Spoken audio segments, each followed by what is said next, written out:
Well, hello everyone, and welcome back to Adrian's Digital Basement. This is part 3 of the Field Found Amiga 500 video series. If you haven't seen parts 1 and 2, I recommend you watch those first because, as is usual for my multi-part series, this is a continuation of those first 2 parts. Let's recap this entire series just really quickly. So I had an Amiga 500 that was given to me and it was left outside in the field for a very long time. So in part 1, I took that machine apart and saw the horrible carnage and corrosion on the inside of that machine. So I spent the rest of part 1 getting that machine to a state where it was kind of booting. I didn't really test it, but at least we had the kickstart screen where it was asking to insert a Workbench disk. And then that brings us to part 2 where I go to do further testing on the machine, but quickly I do a modification of the motherboard to allow me to use the larger kickstart ROMs, including EEPROMs with the diagnostics on them. Well, there were some more problems with the motherboard, and I spent the rest of part 2 sort of troubleshooting what was wrong with the machine and figuring out what exactly was wrong with it. And I do figure that out and fix it. At the end of part 2, I finally try out the RAM expansion card that came with the computer. It was all rusty, but I took it out of its rusty coffin and we tested it out, but it causes the computer to not boot. So that is exactly where we're going to pick up in part 3 here. So without further ado, let's get right to it.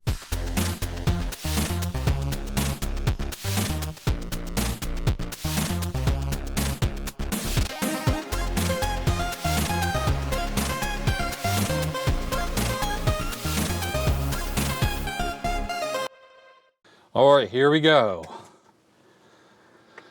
Is this gonna work? I should hear the clicking floppy drive once we get to the, uh-oh. Something's wrong here because we should be getting to the white screen when we power this on. I'm just gonna unplug the RAM card here. We already tested the RAM card and it was fine. So take that off, power this back on. No, Oh, interesting. What could be causing that? Okay. Slide this disk in here. Oh, I think it's booting. I think it's booting. It booted.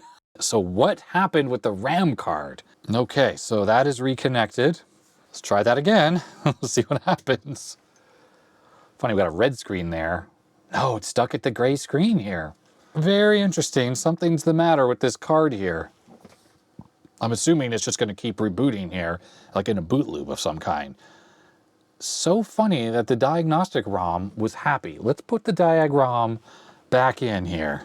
Memory tests. And we're going to say test detected fast memory. So the fast memory is C00000 5 zeros to C7, 512K. I mean, I don't know what to say. The 1.2 Kickstart ROM's not happy with this card plugged in, but the diagnostic ROM somehow is. So this card has 2 functions. It adds 512K to this memory, but it also adds a real-time clock. Now there's no battery on here, which is fine. You don't need a battery for these cards to work. RAM tests good, and yet I can't get the machine to boot with this connected. I think what I'll do next is just grab another expansion card just to rule this one out. Okay, putting the 1.3 ROM back in. Let's just test one more time, make sure that it definitely is stuck at the boot process here. Yep, it's very stuck. All right, so I have another card here. Let's just quickly give this one a test. Less corroded, also had battery leakage, but minor, and no rust on that one, obviously. All right, here we go. Yes, very interesting. So this card is fine. Now this has a memory test here, 1 meg total, and we'll just say test all memory really quick. Anyways, it's at 3.1, so it's already done. Well, it's on the 3rd pass and everything is working, but this card here is the one that's not working. And you can see plenty of corrosion here. Look at all this right here. Bad, very bad. We're back. I decided to take a break, have some dinner, do some other stuff, and while I was away, I left this machine running the test kit here, playing the mod file. I had the volume turned down, but I just wanted to make sure that it was, well, stable sitting here for a few hours, and sure enough, it was. So with the machine off, I'm gonna switch the ROM from the 1.3 Kickstart that's in here.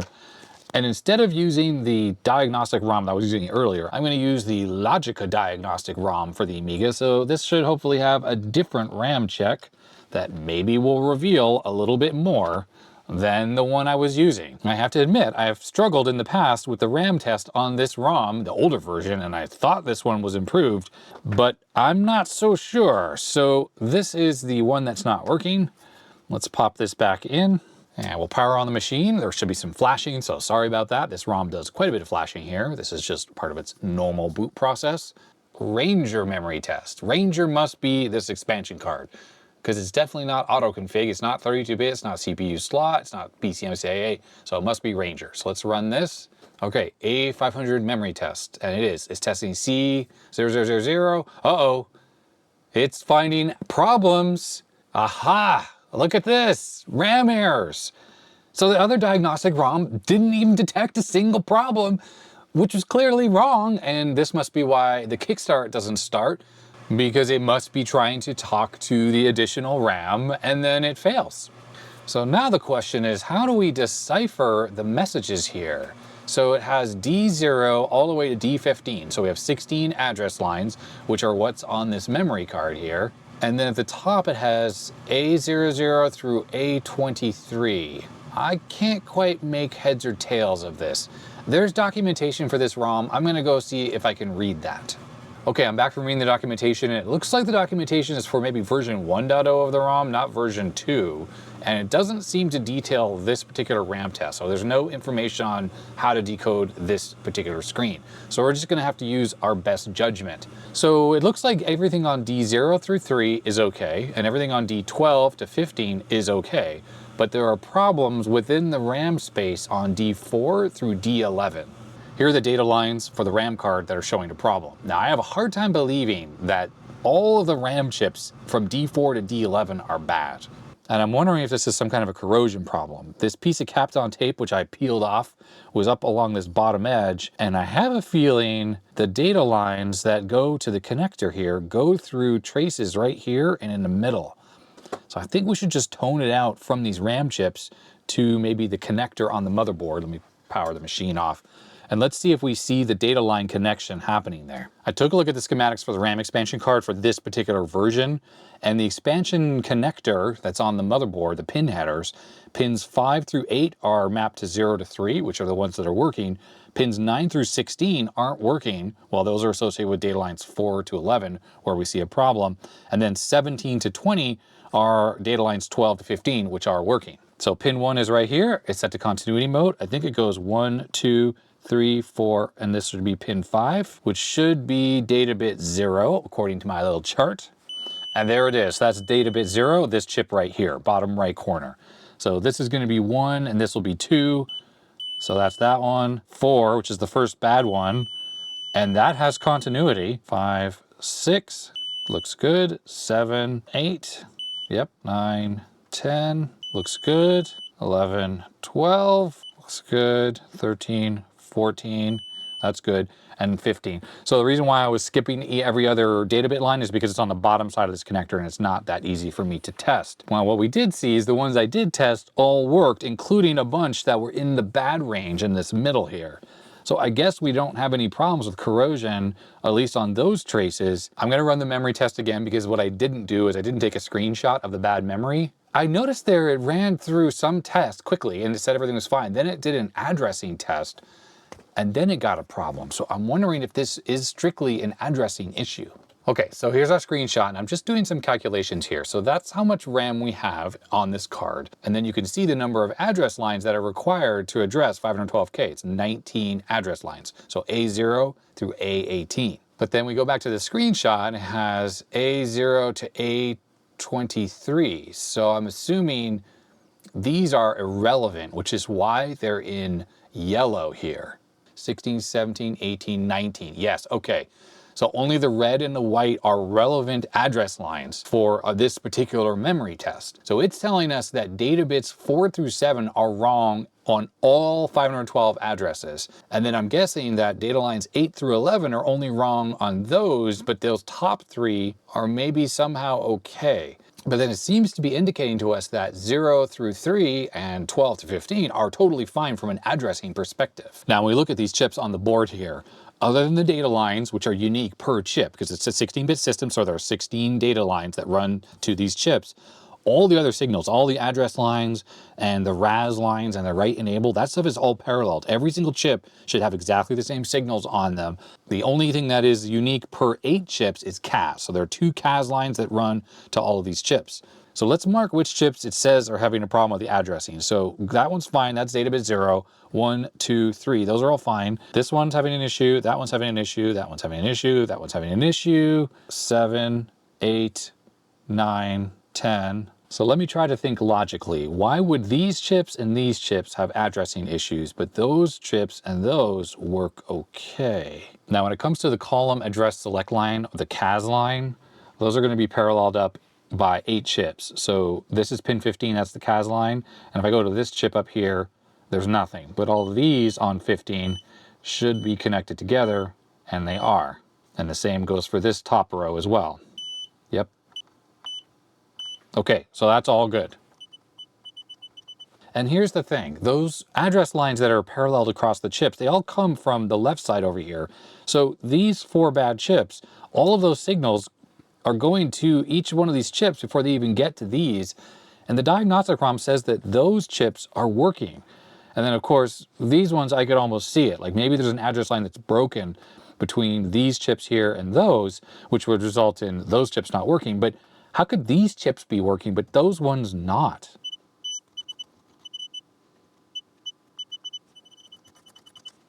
Now, what I'm doing now is I'm just probing like a random address line, like this one here, and I'm checking to make sure it's on all the pins. And so far, everything I've looked at is perfect. I'm not seeing anything out of the ordinary whatsoever. Okay, so I was just giving a little bit more thought to the interesting pattern we're seeing, bad and bad. And I just flip this over and take a look at this. There are address lines that crisscross the 2 banks. And they do it like through this bad area right here. So what if those traces are not connected anymore? I really just need to tone out all those address line connections here just to make sure nothing is actually broken. Because if one of these is broken, that could cause weird addressing issues. Nope. As bad as this looks right here, all those traces are still fully connected through. And then the majority of those parallel connections happen on the top side here. And it goes through these resistor packs, and that's because if a RAM chip shorts out, they don't want to short out the address bus, so they put these 68 ohm resistors to give a little bit of relief to the CPU if something shorts on here. So I think at this point, to cut my losses, I'm just going to swap out like that right chip right there, just take it out, put a new one in, and let's see if that changes anything. If it doesn't change anything, then there's definitely some kind of a trace problem on this board that I'm just not able to find. All right, there we have it. One of the chips that was suspect, and I popped a socket in its place. All right, let's run the memory test. And expansion memory not found. Because yeah, there's no chip in there. Let's just do it anyways. Okay, there we go. So it's running the test. I forced it. I think it's going to have some issues here, potentially. The reason why I'm running this, I just want to see, oh, okay. Chip 2, chip 3. Oh, I see what's happening here. This test sucks. This test thinks that I have one of the newer RAM cards where one chip is 4 data bits. So the entire card only has 4 chips on it. Well, that's not the case. So even though I took out data line, I think 8, it thinks that the chip in the position 3 is bad. And this is why this test sucks. There are probably 2 bad RAM chips on here, and one of them is in these 4 chips, and one of them is in these 4 chips. I guess I didn't realize it was talking about chips 1, 2, 3, 4, because in my screenshot, what you can see right here, instead of saying chip 1, 2, 3, 4, it says C 1, 2, 3, 4. Why? Why doesn't it just say chip? It's a graphical screen. There's room to show the word chip. Okay, so let's think back to the RAM errors that we were getting initially on this motherboard. Remember how the other diagnostic ROM, which erroneously says everything is good with this card, and it's clearly not. You notice how that one showed which bits were in error? So it actually showed, it wrote, all ones, and it got back 111, and it had an errant 0. That would identify exactly which chip is wrong. So if this diagnostic ROM was actually a little bit more informative and showed us some of the values that were written and what came back, I could instantly tell exactly which chip is bad. But because it's not telling us that, there's really no way to know. We just know that we have probably 2 or more bad chips in all of these chips here, and I just took one out, and clearly, well, that's not gonna fix anything. I mean, who knows? Maybe it'll fix something. Let's pop this chip in here, which is a tested chip, and I mean, maybe I picked right, and that was one of the bad chips, but I doubt it. So what we're gonna do is, if this thing comes back and shows that we still have the exact same errors, I'm gonna do the piggyback method to try to figure out which of these chips is actually gone bad. All right, well, came back with exactly the same error as last time, which means that the chip I just put in there was not bad. So this one I took out, I should just put it back in because it's actually fine. Now I do have to mention that piggyback method doesn't always work. It really kind of depends on a lot of factors. So there's a good chance that I'm just gonna have to desolder each one of these chips and put them in one by one to try to figure out which is the bad one. If only I had a better diagnostic ROM. If only. All right, so I just piggybacked the working chip on top of the one next to the one that just tested bad. Let's power this up, run the test again. So absolutely no change. What's in the preferences here, by the way? Nothing. Doesn't seem to do anything. So I'm gonna move this while the system is on over to the next socket.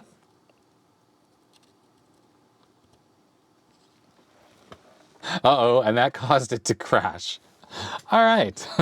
So here's what's really frustrating for me. This test is obviously detecting a problem, but it just doesn't give us enough information to know which chip is bad. And if we had one of the later cards, yeah, no problem. It would tell you exactly which chip you need to change. Why doesn't it just show the raw values? Because it's making an assumption of what the memory chip layout of this board is, when the reality is it's not right. Okay, so that just finished and made no difference. So it could be that the piggyback method doesn't work on these chips, or what's more likely is that the chips that have problems have particular cells that are not working. It's not like the whole chip is just dead. It's working for the most part, it's just occasionally it's giving the wrong information back. And the problem with that is when the chip is totally dead, like it's not outputting anything, or say it's always outputting 5 volts when it should be 0 volts sometimes, another chip piggybacked on top could override the 5 volts output by the chip that's soldered on and pull it down to ground, no problem. But if the bit that's being written and read back is coming back from the bad chip at 0 volts and it should be at 5 volts, should be a high signal, there's no way the piggyback chip could actually counteract and fight that 0 volts. TTL can pull down very hard, but it can only pull up very weakly. And that really is one of the reasons why the piggyback method can work in some instances, but not always. All right, so there we go. We've gone through all 4 chips in that top bank and it's made no difference whatsoever. So one of these chips is still bad, but I just don't know which one it is. And if you regularly watch my videos, you know how much I absolutely loathe and hate to take chips out of boards for no reason. But I really just don't see another way to go about trying to figure out what's wrong. So at this point, all that's left to do is pull out these 7 chips, put sockets in, and then try to figure out which is the bad chip. All right, I just did these 3 chips. Let's turn the system on. Oh, you gotta be kidding me. So I made it worse? I wonder if I damaged some traces on here or something like that. Oh, I must have, because it doesn't appear to work at all now. Let's just take this off. Make sure the computer is still working on its own, and yes, it is. It's one of the issues with trying to desolder from these old boards is they're in such rough shape that you need to use a lot of heat because the solder on the bottom is so corroded. So take a look at what happened here. A bunch of the solder mask came off while I was desoldering, and it looks like this line right here is actually bridged onto whatever that is, ground or 5 volts. Okay, a little desoldering braid, and I've corrected that issue. The chips are back in. Let's power this up. There we go. It's booting again. Yep. Don't short those data lines to 5 volts or ground. It makes things very unhappy. So I'm anticipating that the upper database, like 8 through 11, are going to be fine. Oh, look, they are. So the chips that it still says are bad, which are one of these 4, is the 4 through 7. Now, I took these chips out, but I didn't mark which was which. So we need to put them back in here one by one to find out which one of these was actually the faulty one, because I will wager that it's just one of these that is actually bad. So let's try to straighten these legs out here. They're all a little bit mangled, and they're also trimmed very short. And all I can do is put one chip in at a time and run the RAM test over again until we figure out which of them is bad. Well, we know these 2 chips are good because it still shows those 4 chips as being okay. The legs are cut very short, so these types of sockets don't work super great with these. So while they're making good contact in here, I would recommend gluing the chips in, maybe with a little hot glue, if you're gonna do something like this, because these could fall out over time with like vibration or whatever. All right, there we go. The one I just put in there, that's the bad one. So I'm just gonna give it a little X on there. And I just popped in the last one because we do need to check it because it could have been bad as well. We might have had 2 bad chips there. So there we go. Of the 4 chips up on the top row there, that was the bad one. I don't know which position it was in. It was in one of these 3 here. But yeah, 1 bad chip. I had to do 4 sockets just to figure that out. Now, one thing you can see there is look how many errors it has. 4. It found 4 bit errors. That's it, just 4. So whichever chip is bad here is only producing 4-bit errors. So I was just poking around the menus here, and there seems to be a user-defined memory test. Now, what if this one actually tells us the bad bit? Okay, so we're gonna go to the user memory test, and you hit enter or space. That doesn't do anything. You gotta push the right mouse button, and that gives you this screen. We're gonna test from 00C00000, enter. And then the block size in bytes. Okay. The fact that it has a $sign in front of it makes me think that we need to type it in hex. So we got to type 0008,000.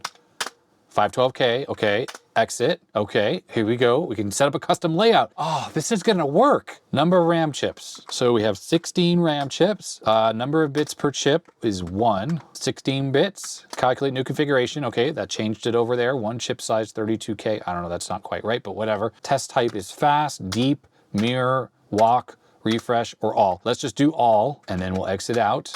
Oh, it's running the test. Okay. So I take back what I said about the Logica Diagnostic having a really crappy RAM test. It seems to be a decent RAM test. You just need to know how to use it. This is probably my 2nd time ever using this diagnostic ROM, and I've never used the RAM test functionality here. Although it hasn't found any errors. And that's problematic. It's doing a refresh test right now. And what refresh means is it's just sitting here with the memory filled up with information, and it's letting it refresh for 10 seconds, and then it's gonna read it back just to make sure that the refresh circuitry is working okay. If there's a problem with the refresh, the bits can decay. It's definitely been more than 10 seconds.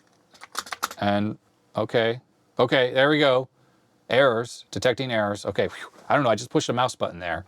Maybe it wants you to push the mouse button to continue. All right, there are some results, and that is good. Oh, this would have saved me so much work with the soldering on this top row here. I'm glad we figured this out here though, so I only have to take out seemingly chip 6 and chip 8. That's this one and this one, bit 5 and bit 7. So I'm just gonna put 2 dots on these chips because those are the 2 we think are bad.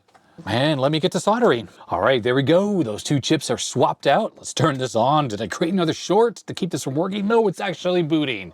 Yeah, so those 2 chips were the ones that were bad. They desoldered. Okay, there was a bunch of corrosion. So yeah, to put a lot of flux and try again, hot air, all the usual stuff. But let's run the test and see if this card is fully functional. Oh no, it says memory card not found. This is like a never-ending project. Never freaking ending. I'm gonna just double check my work on the bottom side. Oh, it looks like I forgot one of the solder joints. Let me just quickly fix that. Let's see if this works better now. Will it actually see the extended memory? Maybe. Okay, it sees the memory. Oh, I think it's gonna work. Yo, test completed. Okay, now that that worked, out with the diagnostic ROM, in with Kickstart 1.3. This is the one that, because of the bad RAM, was giving us that gray screen. Yes, that's it. Freaking works.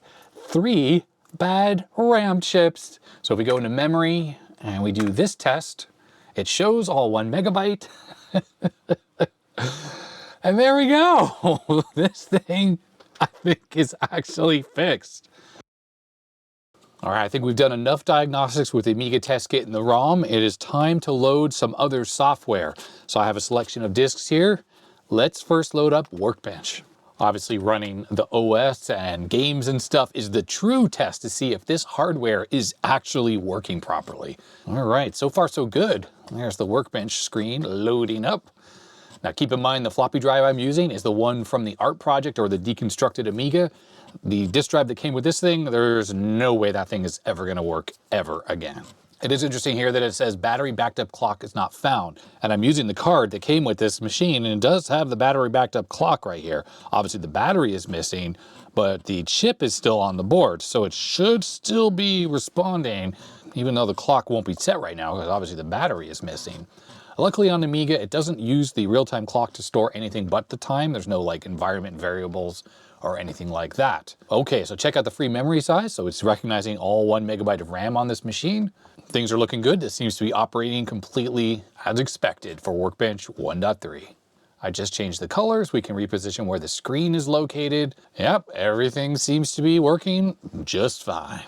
I just popped out the Workbench disk and I inserted DigiView 4.0. This is a new tech piece of software that allows you to look at 4,096 color pictures, even on something like this 1988 Amiga 500. So let's try opening the fashion image. This is the one that is basically world famous. And I know in 1988, if I had a computer that could display an image like this, my mind would have been blown. Just look at that. Look how incredible that looks. And this is the box art from this. You got to rotate your head to look at it the correct way, but that's exactly how the DigiView Gold box looked on the outside, and there it is displaying it in the beautiful multicolor graphics. And I've switched back to the Workbench here, but the program is still running, and this is where the Amiga really shines. And you have to remember that these capabilities were there on the Amiga 1000 in 1985. Right now, that program we were just using is still running in the background along with Workbench here, and you can still interact with it here. See, there are the menus and stuff like that, and the Workbench is able to be viewed and switched in and out of by using these buttons up here. So there we go. So we can switch back and forth between the two programs. And you can do this whole split screen thing where it's actually running in high res mode on Workbench here and low res ham mode, hold and modify on the bottom here. It's a fun eye candy feature that the Amiga has. And look, even this Field Found machine from 1988 is capable of doing all of this and doing it so smoothly.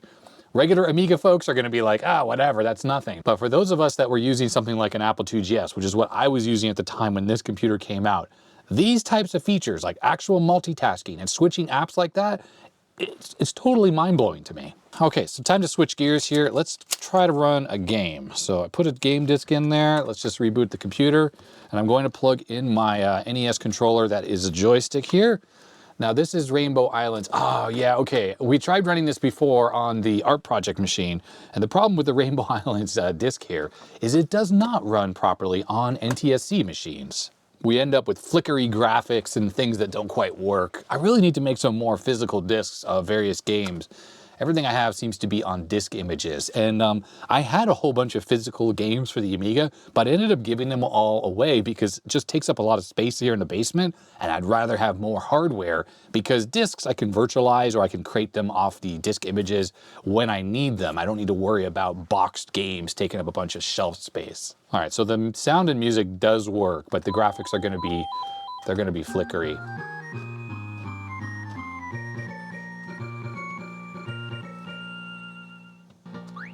All right, well, it works. I don't want to subject anyone to all that flickering.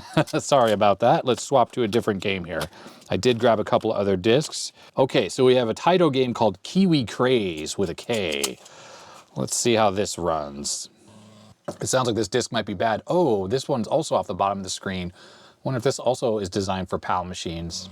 Now, one amusing thing while the computer's sitting here working, the chips are kind of warm. There's nothing hot on the Amiga, but the smell of the Deoxit, as it warms up, it turns a little bit into like an aromatic, and it has a very distinctive smell, which I can smell. Okay, press fire to play. Oh, I'm unfamiliar with this game.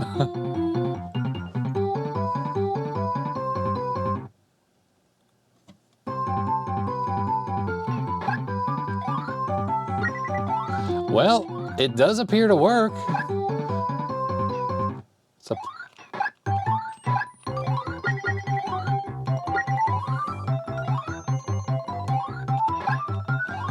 typical platformer. It's not the smoothest animation here.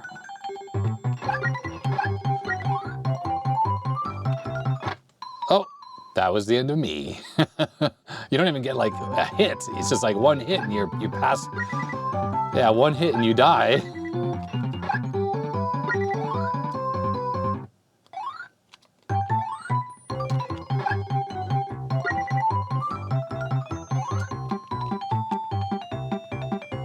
I think that's the end of the level. The game is certainly, let's reboot here. The game is certainly working perfectly. How awesome is that? All right, what do we got here? I can't quite read what this says. Amiga something, maybe Renegade NTSC final version from 3/3/1989. Yeah, I do have some actual Taito of America discs in my collection. These were discs that came from someone who worked there, so they're like a bunch of discs like this one here, if I zoom up on this. This is a Taito of America, like one of their internal labels. So some of these might be like beta versions or things that weren't released or whatnot. This one says KAO port number 1919 from 1990. One thing that definitely seems to be the case here is all the stuff we're running on this thing is working as expected. So Rainbow Islands didn't work. Yep. Okay, it is Renegade.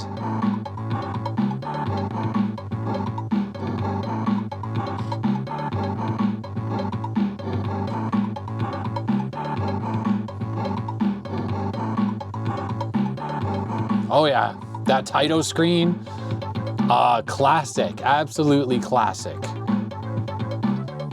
Now let me turn down the music for a sec. So I think Taito of America was based in Seattle, so up in the Pacific Northwest here, and one of my Amiga 500s came from someone who used to work there. In fact, I think there were 2 machines. What was included was like a whole bunch of the software that was actually developed and tested on those actual computers. So a little cool piece of history, but it's been a number of years since I got those machines. This was very early on the YouTube channel, and they both just worked, so I never really made any videos about them. They didn't need repair. Now this game certainly loads pretty slowly, even though at least the music is playing while it's loading, but it's a bit sluggish. All right, here we go. The game is loaded. Oh boy. I never really was good at this game or knew how to play it, and it feels very sluggish. Maybe the ports are like this and the arcade one wasn't so slow. You can kick and punch and do stuff. I mean, with one button too, I mean, I don't know. I'm sure there are plenty of people in the comment section who can talk about how they had a lot of fun with this particular game. This does not seem to be pushing the Amiga to the limit though. This might have been like an Atari ST port or just a lazy port, I don't know. Okay, anyhow, that game is working. I'm pretty confident in saying that the Field Found Amiga 500 is now working properly. It is running software and it should work as any normal Amiga 500 does. But there is still a lot more stuff for us to look at. I think the next thing I want to try out is the keyboard. The keyboard I've been using here is the one from the art project Deconstructed Amiga 500. And I kind of fully intended when I was working on that this would be the one that ends up in the case with this Field Found machine. Because I just don't think that there's any chance of us getting that other keyboard working. But it certainly can't help for us to bring that keyboard onto the bench and give it a try. All right, here is the keyboard. What I should probably do is move the motherboard off the bench because this thing is filthy and there's dirt all over it. And I should try to take the key assembly off the top of the backplate on the back and the membrane so we can just take a look inside. But before I do that, why don't we just plug this thing in as is here and give it a try. Let's pop in the test disc here so we can test the keyboard with the test kit. Is there anyone watching this video right now who thinks there's any possibility that any of the keys on this are possibly going to work? And it's shedding dirt all over the bench. And here we go. I hope I don't short something out. We have no power LED. And actually, the computer's not even powering up. It was just stuck. Let's make sure the computer still works. Okay, it does. So on the Amiga 500, the keyboard is able to send a reset signal to the computer. And obviously that's stuck. So let's just try one more time. Here we go again. Let's just see, double check. No, It does nothing. I bet if I unplug it while it's on, it will boot up the rest of the way. Yes, okay. Okay, let me move the Amiga motherboard and disk drive and stuff off the bench, and let's dig into this keyboard and take a look inside. Gloves are engaged because this keyboard is in pretty bad shape. The top key part isn't terrible, as you can see. All the keys are accounted for. The PCB, seen better days. And as you can see by the fact that there are 2 bits of membrane here, it's not the Mitsumi one, and I don't think there's a replacement membrane available for this particular keyboard. I'm kind of thinking that it's possible that I could take off this top part and maybe reuse this. I don't know if this is interchangeable with the Mitsumi keyboards. Let's pop one of these keycaps off. And do they have metal springs underneath, or do they have rubber membranes? They have neither. Okay. So that means that the spring mechanism is actually on the underside. So there must be like a rubber membrane under there. So I think that means that this particular keyboard assembly is not interchangeable with anything else. I did just try taking out a few screws. They are sitting right there. But as you can see, some of the screws are in pretty rough shape. Like I got this one out, which had an intact screw head. Not so sure about that. So I may need to end up taking the Dremel cutoff wheel and, grinding away these ones to get this thing apart, because I do want to look inside this keyboard. Now, when it comes to trying to restore keyboards on these retro computers, it's one of my least favorite things to do. It's not fun work, it's very tedious, and the thing is, at the best of times, it's really hard to find working keyboards, especially these old membrane ones. So this keyboard, besides the fact the machine doesn't even turn on properly with it connected, there's just no chance at ever getting this thing working. Maybe if we could have a replacement membrane and cleaned up this PCB, it could possibly work again. But what I'm not familiar with is how the plungers work on this particular keyboard. And if it's the carbon impregnated type, well, even with a new membrane, you still have to have good plungers. And if those are ruined, well, there's just no chance of it ever working. All right, there it is, the Amiga 500 keyboard encoder. So the 6570, which I heard is actually a 6502 core in there, has a little bit of ROM and RAM, so it does all the encoding. Takes the signals from the membrane, which I think this chip, by the way, is the same on all Amigas. And then this little bit of logic over here handles the reset circuit and maybe the LEDs. So when you compare this PCB to what's in an Amiga 2000, 3000, or 4000 keyboard, I think it's just minus this stuff, but it's basically the same when the keyboard encoder, and it sends the same exact signals back to the Amiga. Those desktop Amigas have a reset circuit on the motherboard, so they don't need this reset circuit. And some additional wires here are actually to support the LEDs and I think the reset line. Now looking at this PCB, it is intact. Don't see any traces that obviously look bad. It's obviously really dirty. So this might be able to be cleaned up, and then it would make it an okay parts machine. Although I don't know if I can trust these types of connectors here for connecting to a different membrane. All right, with almost all the screws out, we can see that this plastic piece is coming away. Problem is, we still have this one screw in there, and yeah, that's not coming out. So let me get that out with the Dremel, and then we'll disassemble this thing the rest of the way. All right, I just slotted the screw, and then that came right out, no problem. Okay, who is ready to see the membrane in here? Hey! Oh dear. Oh dear, oh dear. Hey, so look at this mechanism here. Wow. Individual little screws in here. Did I lose one of them? No, I don't think so. There must not have been one on that. That must be the enter key or something. This is pretty impressive how these are in really, really good shape. The only one that looks weird is this spacebar spring. It's kind of green, but maybe that's just because it's a stiffer spring. So while this membrane is definitely a lost cause. I mean, who thinks that there's a chance that this thing can work again? I'm gonna say that would be a negative. It doesn't even peel up. It's totally stuck on that one side. Oh boy. There it is. That is one sad, sad keyboard. Now, do these come apart? Ah, yes, they do. And that's part of the problem. So with this kind of membrane, you can peel it apart and you can use one of those pens to draw new lines in. With the Mitsumi membrane I had on the art project machine, I couldn't peel these membranes apart. Maybe there's a way, but they were pretty stuck together. This allows for some amount of repair, at least on that part. Although it looks like there's actually 3 layers, because this one here actually has the little contact pads. There seems to be an intermediate layer here, and I think, ah yes, okay, that comes apart as well. So there are 3 layers here. This whole thing is just very sad. Very, very sad. There's just no way.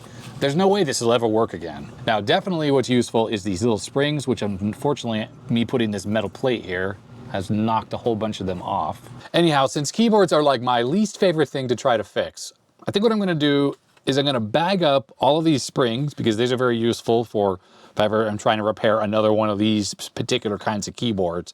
So I'm gonna bag these all up, and then I'm gonna take this top plastic part without the springs, and I'm gonna give it a really good wash. As for the rusty metal plate here, I really think this is just worthy of recycling, and this membrane here should probably just go into the trash. This little PCB though here is perfect for spare parts. Maybe I wouldn't reuse the PCB, but this controller chip and the square LEDs very specifically are excellent for trying to repair other Amigas. When looking at this poor keyboard though, the moral of the story is do not leave your Amiga 500 keyboard out in the rain.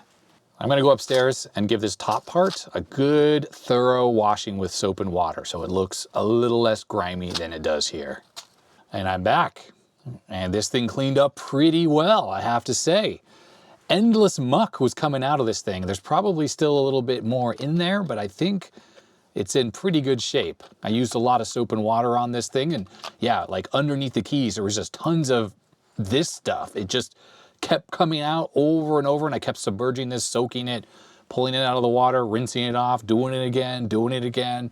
And now on the last rinse, only a little bit of this stuff came out, and I think that's pretty much good enough. It's too bad that this was not the normal Mitsumi keyboard top because I absolutely would have switched this with the one from the art project deconstructed Amiga 500 just so the keycaps could stay with the case.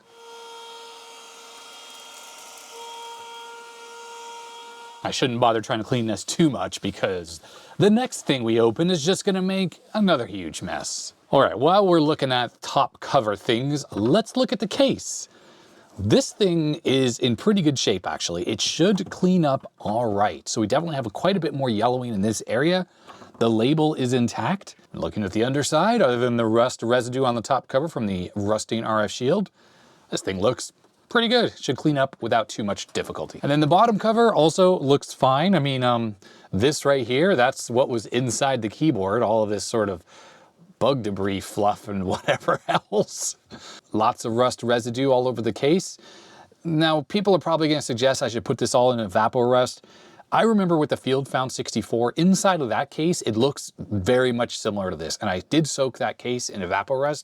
It didn't really do anything. I think this is actual staining in the plastic, so it doesn't really come out with the rust remover products. On the other hand, the rust being in here, these stains really has no negative effect on the operation of the computer. And it's also a little bit, let's just call it patina.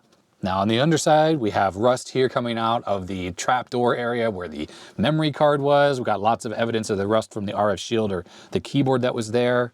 The sticker still has the serial number, just holding on to dear life, CA1144072. And the rubber feet are still intact. And they're not even in bad shape. I think those will clean up without issue. And as I showed in the first part, we do have the trapdoor cover, which has this really actual kind of beautiful rust patina on here, which is fine. I could just leave that there. I'll just clean it up and that's not gonna hurt anything.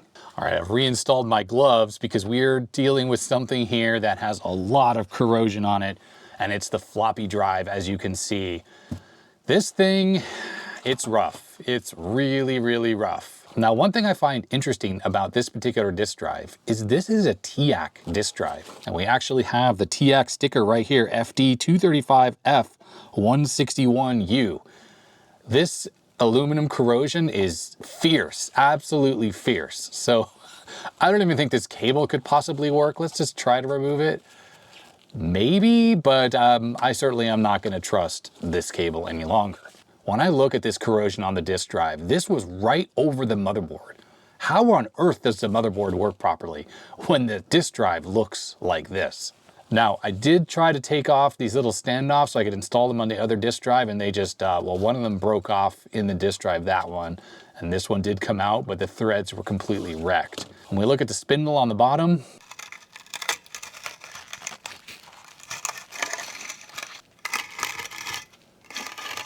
I personally have never seen a TIAC disk drive inside an Amiga. I have modified my own TIAC disk drives because there's often little jumpers and things on this side right here. that allow you to situate it for Amiga use. But has anyone ever run into one of these inside an Amiga OEM? Well, it's also interesting, if we look here, let me just bend that little tab out of the way. This is a high density disk drive as well, because it actually has 2 tabs there and 1 tab there. So we had a high density disk drive lurking inside an Amiga, seemingly installed by Commodore.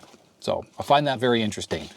Let's pop this cover off, or at least attempt to pop this cover off, so we can see the carnage on the inside. Now what's interesting is I am pretty sure I have one of these TIAC disk drives here in the basement, like this exact model. So what I can probably do is take this button off of here and reuse that one inside an actual Amiga 500. Okay, the cover is free. Oh boy. So we obviously had steel components in here on this sled mechanism that have completely rotted away. But there are components like this stainless steel spring here, still in perfect shape. The read-write heads look maybe like they're actually okay. But yeah, there's just no saving this thing. There is no saving this disk drive. What I do find funny is look how the power connector is situated pointing up. It looks like there's a footprint for both styles, like the PC style one would go out the back. But for whatever reason, Commodore wanted this one facing directly up. There's really not a whole lot left to say about this disk drive other than you can see the jumper configuration here. So we have a jumper set, a blank, jumper, and blank, blank. And that's starting at the back of the disk drive. So if you happen to have one of these exact ones in your stock, a 161-U, then you should be able to configure it for operation on the Amiga. Now, I'd like to try to rescue this button here, but it's definitely seemingly permanently attached on here. All right, looks like I got that off. I don't think I damaged it. It was pretty frozen on there because of all the rust jacking that happens. Anyhow, what we have here is unfortunately complete and utter e-waste. So I'm gonna be recycling this disk drive. But wait, we actually have another floppy drive. This is the one that was attached to the back of the computer that was frozen on there and what basically ruined that external floppy drive port. This one apparently says the warranty is void if removed. Oh no. I think the warranty is long since gone. The brand name on this disk drive is Oceanic America Incorporated. And it truly is an Amiga floppy drive with a pass-through connector and a switch that does, well, something. And the drive on the front is definitely one of the chin-on drives that would be in the Amiga 2000, and it's the Master 3A1. I have no hope that this drive is gonna look any better than that TIAC drive inside, but let's just open it up and see. All right, the screws are out. Oh boy. Oh dear. That looks pretty bad indeed. So indeed, it's a chin-on.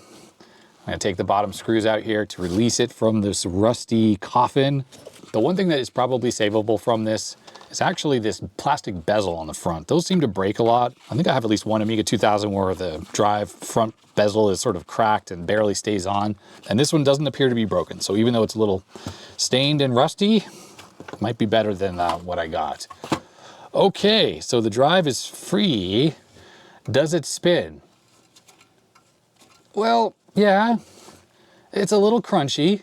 It's an FB354, which I'm pretty sure is the same exact part number that's in the 2000s. But judging by the way this thing looks, other than this front plastic panel, there is no chance that this drive is going to work properly. As I mentioned, in the best of times, these drives have a hard time staying working properly. Let's see if I can get this front bezel off here. And indeed, it came right off. It's definitely worse for wear, but nothing's broken on it. Awesome. The drive mechanism is in better shape than the TIAC drive. I mean, like the spindle at least spins without, it's a bit crunchy, but it's not horrible. There's the mechanism on the inside. Definitely less bad than the TIAC, but also super bad. Like it's not gonna work. Nope. In fact, the entire mechanism here, let's just stick a disc in there. This is a junk disc, it's bad anyways. Yeah, like there's no chance this thing doesn't even move at all. It opens the window, but nothing slides. The reason why this is stuck is it's this lower metal plate here that needs to slide that raises and lowers this plastic part, because the plastic part's fine, but it's this metal plate that is completely frozen in place here. All right, what I am gonna save again is the button, which you just get off by sliding it sideways. Moving on, we have the mouse, which I showed in the video, but now you get to see a really close-up view of it. It's, you know, the ball's there. Things turn. The buttons are gone though, so this looks like some kind of weird contact button here. This one is still there, but that one is completely gone. And just the traces are eaten away. This whole thing is in an extreme sad state. On the bottom side, in part 1, I had tried to open it. Let's try to do it with the screwdriver. That actually worked. It didn't even break. It sounded like it broke, but it didn't. So we can allow the ball to escape the mouse. That's gonna make for a great mousing experience right there. The rollers in there, they're rusty, but not terrible. They're probably stainless steel, which is why they're not worse than that. And really, there's not a whole lot else to say about this mouse. It's in extremely poor condition. And then next up, we have the video cable. So these go for a good, pretty penny. This condition of this cable is extreme. That is some serious corrosion there. So there's just no chance that this thing's ever gonna work. When I tried to get this off of the computer, because this was attached to the computer, those came out of the computer. The knobs came off because this whole thing, I mean, I can't even turn these by hand at all. You have to use, I was using vice grips and it unscrewed it there. So the whole thing is just completely a disaster. Too bad, because it's not like these types of cables grow on trees. This is for the 1084 monitor going to an Amiga. And last but not least, we have the power supply, the Amiga 500 power supply. So the power connector I thought looked okay, but I'm gonna say that doesn't look super great. The mains plug is okay though. Like that looks fine. You could plug that in and it'd probably work without issue. But as I mentioned in part 1 when I was unboxing this thing obviously has seen better days. The power switch is completely stuck. Oh, okay, if you push hard enough, that does move. Am I crazy enough to try this out? Plug it into mains and see? I don't know, because I'd have to plug it into a computer, and I really am not so confident that plugging this into an Amiga 500, especially one I just spent so many hours fixing, is the right thing to do. Now, when it comes to these power supplies, they're actually pretty good. They're switching power supplies inside, and they're not that bad, actually. They're pretty reliable. They're definitely not like the old Commodore 64 bricks, which when they fail, they output like 7 volts or 8 volts into your 64, directly into all the chips. So in that regard, it's definitely better. Oh boy. Okay, yeah. So yeah, this is, well, not looking super great. It might work, but I just don't trust it. And the reason why is the transformer here.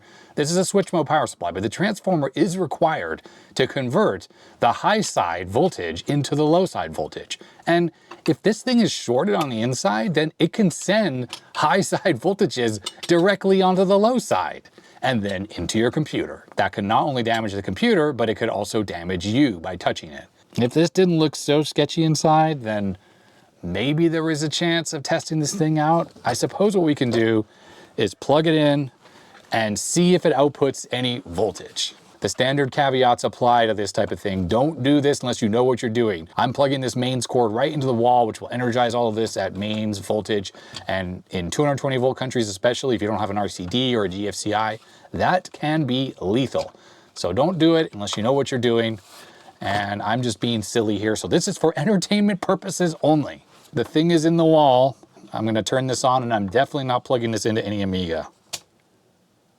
No, it didn't start. I could hear it if it started. Usually there's like a little sound as it starts. The magnetics, you can hear that. So this is doing absolutely nothing.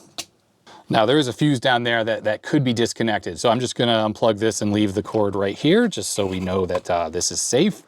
I have the multimeter set for continuity mode. Let's just check that fuse. Yeah, there's continuity on that. Let's check the power switch. Okay, so the power switch is off right now. There's no continuity.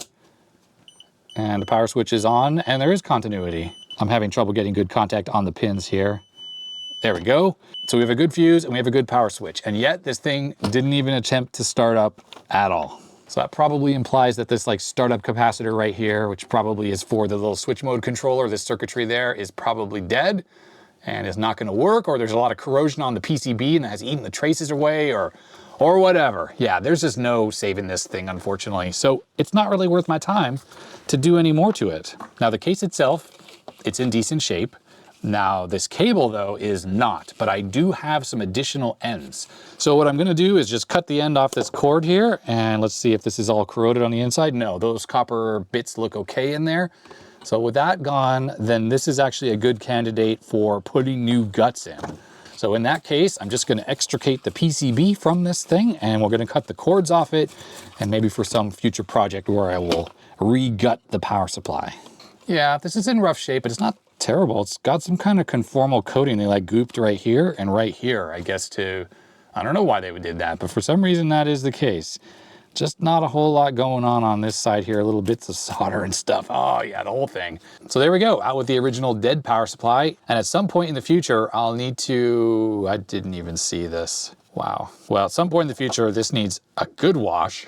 Then I can stuff a new power supply in here, get that mounted up in there, close this up, and we'll have an original looking Amiga 500 power supply in the original Field Found case, but safe because it won't have that corroded mess in there. Well, the bench is a thorough disaster and needs some deep cleaning at this point. And then I'm gonna take that case upstairs and give it a thorough wash, and then I'm gonna reassemble the Field Found Amiga 500 so it can be a complete machine again. And here we have it. The Field Found Amiga 500 is all cleaned up and ready for assembly. Let's take a closer look at these various components, and I wanna explain some of my decisions with them, starting with the case.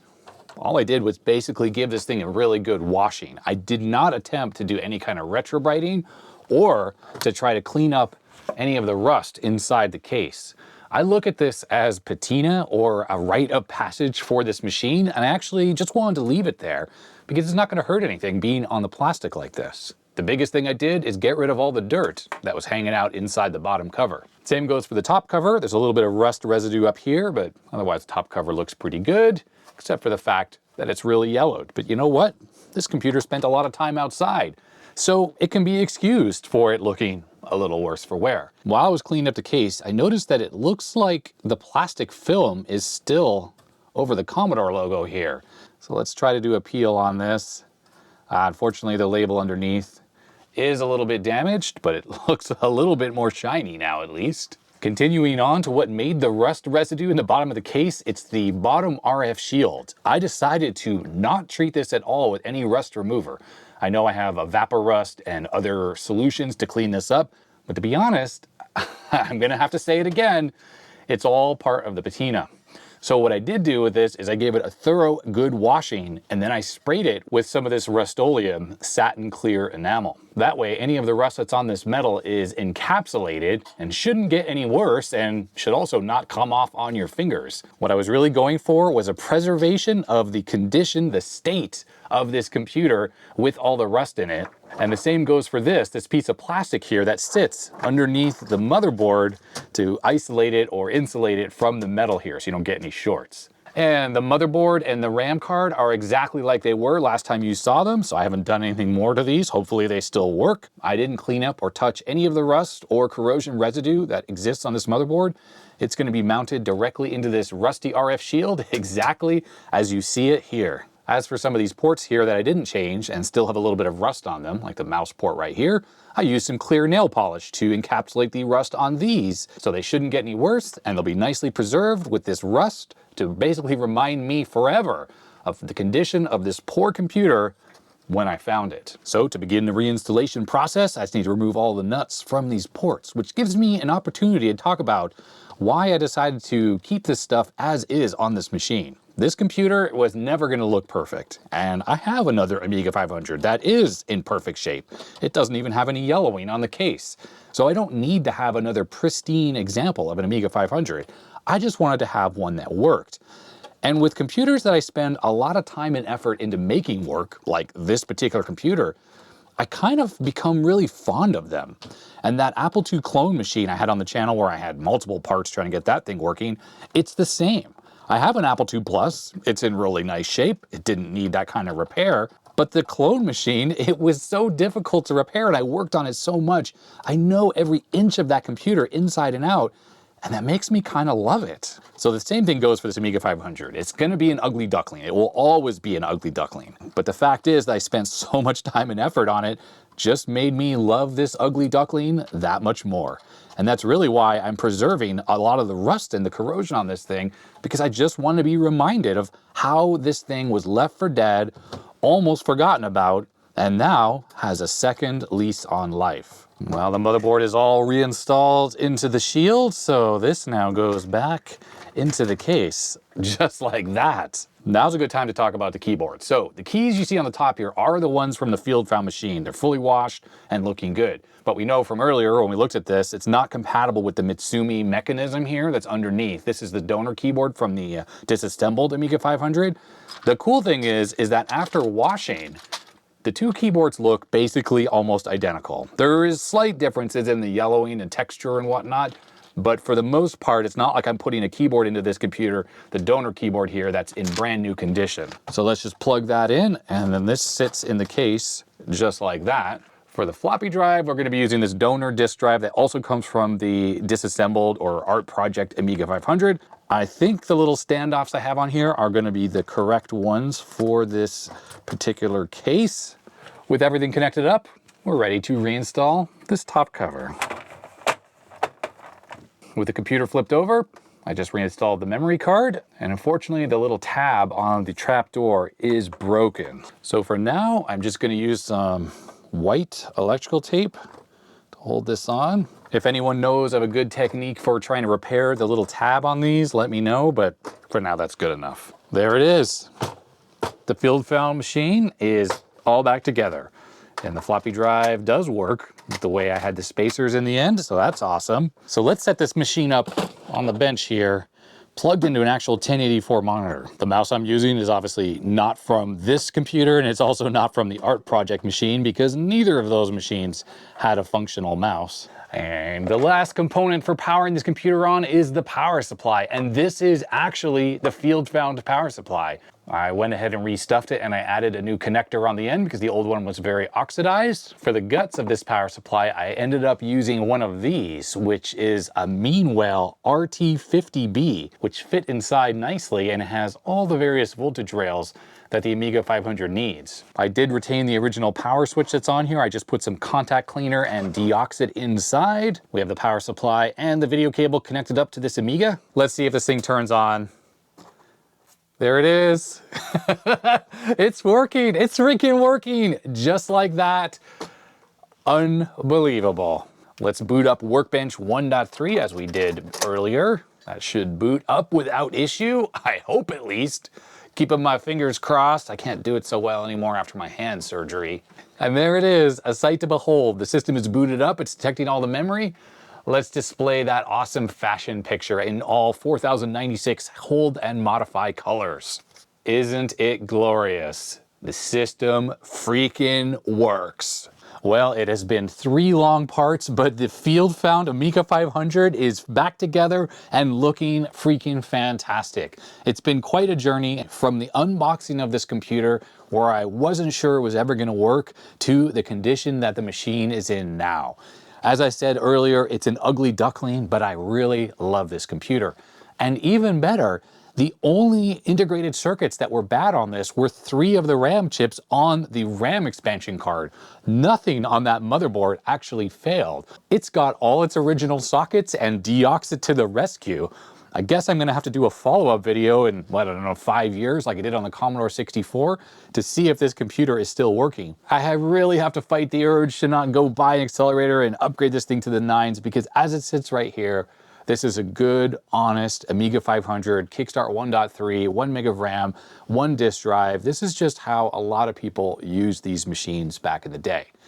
Thanks very much, Bill, for donating that disassembled art project Amiga 500 that went to donate its parts to make this thing work. And this thing has been a journey, and it has been so fun. I am so pleased to see this computer working well. And you know what? From the top side here, other than a little yellowing, you're none the wiser to the poor state that this poor computer was in when I first started working on it. So if you enjoyed this video series on resurrecting this Amiga 500, I'd appreciate a thumbs up. If you didn't, you know what to do. Huge thanks to my patrons. Their names are scrolling off the side of the screen. They make this all possible since I do this full time now. And if it wasn't for them, I wouldn't be able to do it. If you want to become a patron, there's a link in the description below. Early access to videos is the normal thing, but if you get the higher tiers, you get behind the scenes and other cool little videos and stuff like that. And I guess all the other YouTube junk, thumbs up, subscribe, blah, blah, blah, you know, the usual stuff. So that is going to be that. So stay healthy, stay safe, and I'll see you next time. Bye.